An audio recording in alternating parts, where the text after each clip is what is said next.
அரக்கோணம்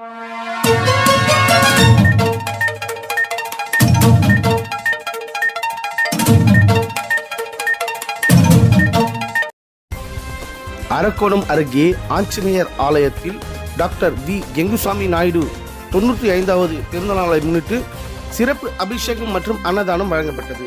ராணிப்பேட்டை மாவட்டம் அரக்கோணம் ரயில் நிலையத்தில் அமைந்துள்ள ஸ்ரீ அருள்மிகு ராமபக்த ஆஞ்சநேயர் ஸ்ரீ ஸ்வர்ண கர்ஷண பைரவ ஆலயத்தில் தமிழ்நாடு கம்ம நாயுடு ஜன சங்கத்தின் மறைந்த மாநில தலைவர் டாக்டர் வி கெங்குசாமி நாயுடுவின் 95வது பிறந்தநாள் விழா மற்றும் ஆஞ்சநேயருக்கு சிறப்பு அபிஷேகம் மற்றும் அன்னதானம் வழங்கும் நிகழ்ச்சி நடைபெற்றது.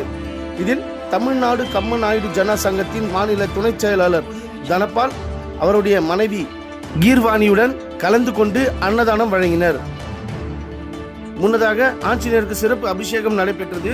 நிகழ்ச்சியில் குமார், தனகோடி உள்ளிட்ட ஆலய நிர்வாகிகள், பொதுமக்கள் என ஏராளமானோர் கலந்து கொண்டனர்.